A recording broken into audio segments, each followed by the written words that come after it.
अब अश्विनी जी एक कमेंट करिएगा और बताइएगा, आज सुप्रीम कोर्ट ने ये जो फैसला रोका, जो इसमें यूजीसी का जो नया नियम रोका है, आपको लगता है अब इसमें बदलाव होकर ही रहेगा? क्योंकि सुप्रीम कोर्ट की जजों की टिप्पणियों से लोग ये अंदाजा लगा रहे हैं। देखिए, सुप्रीम कोर्ट हमेशा से मानक भाई, जब कभी भी संवैधानिक मूल्यों को विखंडित करने की, संवैधानिक मूल्यों के विपरीत तुष्टीकरण की राजनीति से प्रेरित कोई कानून बनाया जाता है जो समाज के एक वर्ग को दूसरे वर्ग से बांटता है, तो हमेशा से सुप्रीम कोर्ट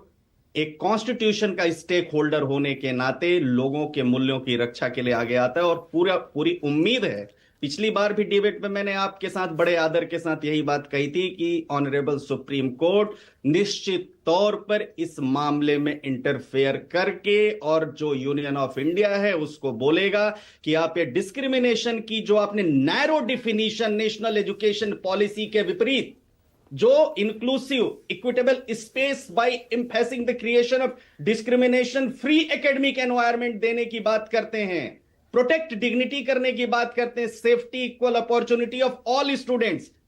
उसके बियॉन्ड आप ये लेकर आ रहे हैं। और वो नेशनल एजुकेशन पॉलिसी ये भी कहती है कि आप विदाउट इंट्रोड्यूसिंग कैटेगोरिकल एक्सक्लूशन और हायरार्कीज ऑफ प्रोटेक्शन, तो आप उसके विपरीत 2026 में 20 के लेकर आते हैं, तो दोनों विरोधाभासी हैं। ठीक है। आर्टिकल 15 सब क्लॉज एक संविधान की बात होती है तो कहता है कि आप डिस्क्रिमिनेशन नहीं करेंगे रेस के आधार पर, सेक्स के आधार पर, कास्ट के आधार पर मानक भाई, लेकिन आपने गिल्ट प्रिजम्पशन,